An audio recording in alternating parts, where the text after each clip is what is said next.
मंगलाचरण. कुंतीनं देवाजवळ विपत्ती मागितली. देवही म्हणाला तथास्तु.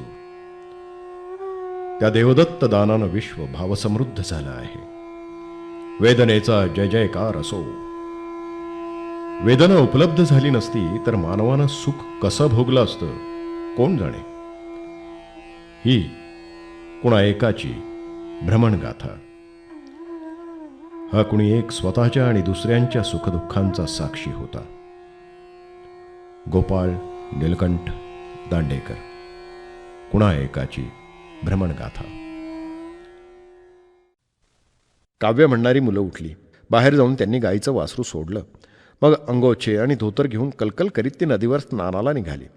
एक जण वासरू ओढीत होता. बाकीचे त्याला शिपटीनं हाकत होते. कुत्री कौतुकानं त्यांच्यावर भुंकत होती. तेवढ्यात तर्कसंग्रहवाला माझ्याकडे आला. हळूच शेजारी बसत म्हणाला, भैया तुम्ही तर्कसंग्रह म्हटला आहे? होय रे बाबा. मला अनुमानखंड तेवढं सांगाल, नीटसा समजला नाही. तोच यशोदा दाराशी उभी राहून म्हणाली, अनुमान पंडित त्यांना छळू नकोस. मग मी सांगेन दुपारी. भैया पुरे झाले इथं बसणं, वर जाऊन पडा बघू तुम्ही. मुकाट्यानं उठलो आणि वर गेलो. तोवर वरचं कोणीतरी झाडून काढलं होतं. आणि उशा शेजारी फुलं ती नाहीशी झाली होती. दुपारी ब्रज खीर घेऊन आला. मला थोडं आश्चर्य वाटलं. वाट तर पाहत होतो यशोदेची, ती येईल नव्हे येईलच अशी खात्री होती. पण तिच्याऐवजी व्रज आला. तोंडावर निराशा लपवीत मी त्याला विचारलं, दीदी कुठे आहे? हलक्या आवाजात तो म्हणाला, सनेजी आले आहेत ना म्हणून. मला काही कळलं नाही, पण अधिक चौकशी करून तरी लाभ काय म्हणा. ती आली नाही एवढं खरं. मुकाट्यानं खीर खाल्ली. व्रज म्हणाला, झोपून राहायला सांगितलं आहे. उत्तम. झोपून राहिलो. पडल्या पडल्या मन म्हणायला लागलं की का आली नाही? का नाही आली? वारंवार तोच प्रश्न. ती का नाही आली? बस. चिडून उत्तर दिलं, नसेल आली. मी येईनच असा दस्तऐवज तर लिहून त्यानं त्याच्यावर सही केली नव्हती ना. झालं तर कुणीतरी एक सैनजी आला आहे म्हणून नाही आली. बस. अगोदरच मन तरकटी, त्यात आजारपणामुळे ते आणखी वाह्यात झालेलं. वाटेल तिकडे भरकटत सुटलं. डोकं चढलं. थोडा ताप आला असं वाटू लागलं. डोळे जळजळू लागले. वाटलं की एकदा मोठ्यानं यशोदेला हाक मारावी, पण मग तसाच पडून राहिलो. संध्याकाळ झाली. तांब्यातलं पाणी संपलं. काय हे? आपल्याला होत नसेल एखाद्याचं तर त्याला कशाला ठेवून घ्यावं? कुणी एवढा आग्रह केला होता? आमचं झालं असतं कसंही. निस्संग झालेल्या माणसाला आजारा बिजाराचं काही वाटत नाही. हरीवर हवाला टाकून तो स्वस्थ असतो. पाणी मिळालं नाही मिळालं. कितीतरी देवाघरच्या जीवांना तर ते मिळतसुद्धा नाही. त्यात काय एवढं? पण मारे कौतुकानं राहून घेतलं. पण मग हे असं का? जिभेला शोष पडला होता. ओठ वाळून तडकले होते. घसा पार कोरडा झाला होता. उठून कोणालाही हाक मारून सांगितलं असतं तर पाणी आलं असतं. पण मग हट्ट कसा पुरा व्हायचा? दंभाचं समाधान कसं व्हायचं? मात्र तेवढ्यात व्रज पाण्याचा तांब्या घेऊन आला. मुकाटाने ठेवून तो क्षणभर उभा राहिला. त्याला काहीतरी बोलायचं होतं. पण मग तो तसाच खाली गेला. पाणी प्यायलो. पांघरून घेऊन नर्मदे पलीकडल्या खिडकीशी जाऊन बसलो. अंगात ताप होताच, डोळेही जळजळत होते. पण नर्मदेकडे पाहून बरं वाटलं. किती खोल पात्र आहे, केवढं विस्तीर्ण. अलीकडे पाण्याचा प्रवाह, पलीकडे पसरलेलं वाळूचं अफाट मैदान. नाही, पण हे कुणी केलं? कोणी रचलं एवढं कौतुक? हे मनुष्य लहानसं झोपडं बांधतो तर त्याच्यावर शानदार नावाची पाटी लावून ठेवायला धडपडतो. अमुकानं हे बांधलं, तो अमुकाचा मुलगा, हा अमुकाचा नातू, तमुकाचा पणतू, अमुकाचा खापर पणतू. एवढं त्याचं वय, असा त्याचा रंग, असा त्याचा बांधा, एवढी त्याची मुलं, काय काय आणि काय काय. तर मग हे एवढं सगळं, एवढं थोरलं विश्व ज्यानं रचलं तो का कधीच असलं काही सांगत नाही? कधीच कसा पुढे येत नाही? या सूर्यमालेसारख्या अनेक सूर्यमाला आहेत म्हणे, दिसू न शकणाऱ्या. आमचं सूर्यमंडळ म्हणे त्याच्यापुढे काहीच नव्हे. अनंत हा शब्दही शांत होतो, कुठेतरी थबकतो, तिथंच विरून जातो. त्याच्याही पलीकडे जे उरतं ते किती, कसं, केवढं? पण करता माहीत नाही. माहीत होण्याची शक्यताही नाही. केवढी ही दाहक व्यथा. एकदम घरी परतत असलेल्या एका गुरांच्या तांड्याकडे लक्ष गेलं. त्यांच्या मागं कसलीही घाई नाही. वासरही त्यांच्याबरोबरच आहेत. थंडपणं संथपणं परतत आहेत बिचारी. त्यांच्या मागं तेवढ्याच निवांतपणे खांद्यावर काठा टाकून तंबाखूच्या पिंका टाकत गुराखी परतत आहेत. कसं सुखी जीवन आहे यांचं. यांना बाहेरच्या जगाची माहिती नाही. जहाज कसं चालतं, गिरणीचं चाक कसं फिरतं, मलमलीचा भाव काय, तोफेचा गोळा किती अंतर लांब जाऊ शकतो, काही माहीत नाही. पण ज्यांना हे ठाऊक आहे ते तरी कितीसे सुखी येतो. जो दगड धोंड्याला देव मानतो, भूताखितांची पूजा करतो, त्याच्या जीवनाचं मूल्य काय? नास्तिकाच्या जीवनाचं तरी कितीचं आहे? शेवटी मनुष्य म्हणजे तरी काय, एक क्षुद्र जंतू. पण त्याला किती अभिमान, किती ताठा, किती दंभ. यशोदे, तू आली नाहीस म्हणून मगाशी राग आला होता, पण आता पाणी निवळलं आहे. नसशील आली, काही काम असेल तुला. 4 दिवसांनी मी इथून जाईन. पुन्हा कधी भेट घडणार नाही. त्या दिवसात लक्षात राहील ते तुझं न येणं नव्हे, तर रात्री 12 वाजता संथ पावलांनी येऊन आपल्या स्वाधीन असलेल्या रुग्णाची प्रकृती पाहून जाणं. अंधार पडला.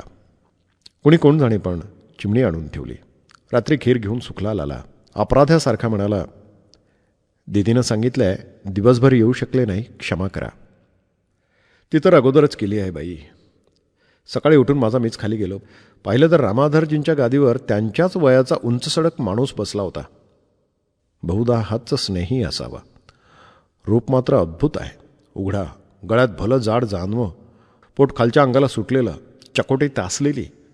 मला पाहताच वाटवळे डोळे गरागरा फिरवीत गुरगुरला, ये है ब्रह्मचारी. स्तंभित होऊन उभा राहिलो. एकदा वीज चमकावी तशी शिळक निघाली अंगातून. वाटलं त्याला जाऊन विचारावं काय म्हणणं आहे म्हणून. पण व्रज अपराधी माणसासारखा दारात उभा होता. त्यानं खुणावलं. मुकाट्यानं बाहेर गेलो. सगळं उरकून पुन्हा वर जाऊन अंथरुणावर पडलो. दूध आलं. दुपारी खीर खाल्ली. पण खीर आणि पाणी पोचवणारी मुलं शब्द काही बोलली नाहीत.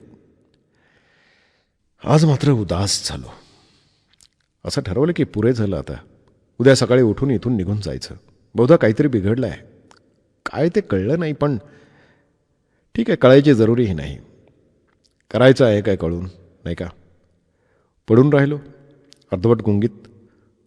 बहुधा झोपही लागली असेल, एखादी डुलकी. एकदम जागा झालो आणि कळलं की अंधार पडला आहे. जिनातून प्रकाश वर येतो आहे. त्याच्या मागोमाग नाजूक पावलं. यशोदा वर येते आहे. उठून बसलो. ती वर आली. तिच्या मागोमाग पाण्याचा तांब्या घेऊन व्रज. ती जिना चढत असतानाच ठरवलं होतं की उद्या इथून निघेने सांगून टाकावं. पण त्या दोघांच्या उतरलेल्या मुद्रा पाहून एकदम बोललोही नाही.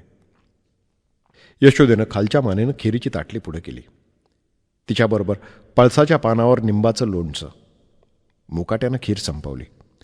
पाणी पिऊन झाल्यावर तक्क्याला टेकून बसताना नकळत एक उसासा बाहेर पडला. यशोदेनं माझ्याकडे पाहिलं विद्यहरणीच्या दृष्टीनं आणि पुन्हा मान खाली घातली. काही उमगेना. हे अशी उदास का आहे?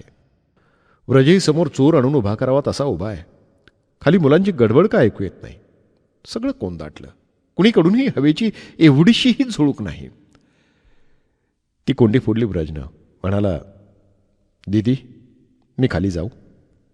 जा. मग मोठ्या कसोशीने बळ एकत्र करून ती माझ्याकडे पाहत म्हणाली, आज दिवसभर कशी होती प्रकृती? तोंडातून रोक्ष शब्द निघून गेले. असावी तशी. माझ्याकडे कसं बसं पाहत तिनं विचारलं, ताप आला होता? एकदम बोलून गेलो. ज्याच्या भरोशावर घर सोडून बाहेर पडलो त्याला माहीत आहे यशोदे. हातून बाण तर सुटून गेलाच, पण तो अपेक्षेपेक्षा खोलवर जाऊन रुतला. यशोदेचे डोळे खळखळून वाहू लागले. छे, कसा उतावळा माणूस आहे मी. संयमानं बोलणं कसं माहीतच नाही. बोलून जातो भाट दिशी आणि मग पश्चाताप करायची पाळी आहे तिचे. छे, चुकलंच. मग सावरून घ्यायची धडपड करीत कृत्रिमपणानं हसून म्हणालो, एवढं लावून काय घेतेस यशोदे? नव्हता आला ताप, असू देते.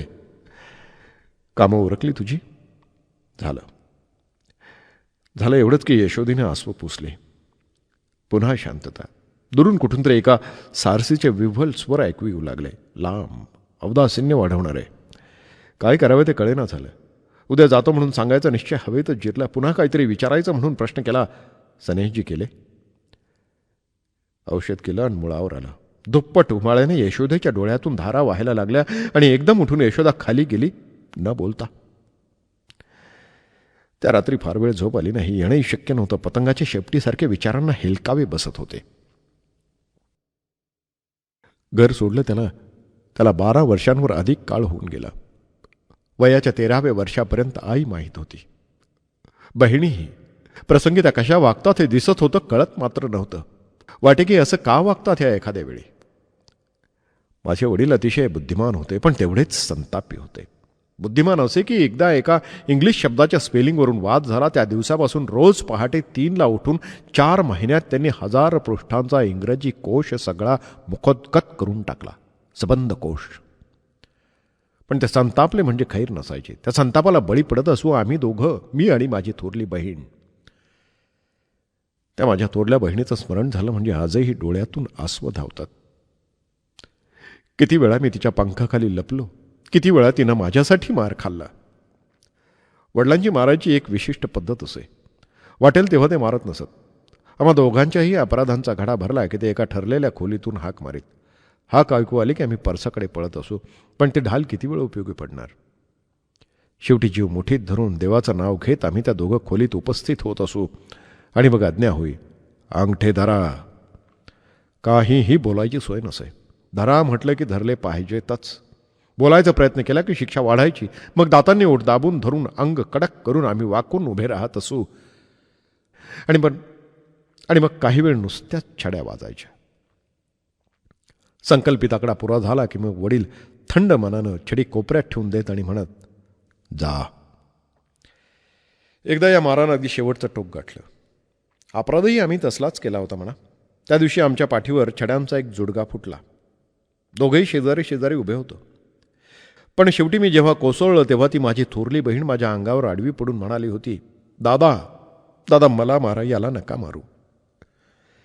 तिच्याही पाठीवर वळांची नक्षी ओठलीच होती. ती आणि मी दिसायला दोघं, पण माझं तिला माहीत, तिचं मला माहीत. ती माझ्याहून 4च वर्षांनी मोठी होती. पण स्त्रियांचं मन हे अधिक प्रगल्भ असतं, अधिक जाणीक. यामुळे तिच्या मनात घडणाऱ्या उलथापालथी मात्र मला उलगडत नसत, दिसत असल्या तरी. कधी ती बोले, कधी ती बोलतही नसे. 2दा तिचे तीव्र आवेग मी अनुभवलेत. एकदा ती बाहेरून आली, तीच मुळी डोळे लाल करून. मी विचारलं, डोळ्यांना काय झालं ग? उत्तर मिळालं ते असं. रात्री ती मला आपल्या मिठीत घेऊन झोपून राहिली. मी गुदमरून तिला हे विचारायची धडपड केली, का ग हे असं का? उत्तर एक खुंदका. मिठी अधिकच दाट झाली. त्यानंतर 3-4 वर्षांनी तिचं लग्न ठरलं. वराच्या रूपाचं त्याच्या रूपाशी काहीच सामंजस्य नव्हतं. आता तो बीजभर.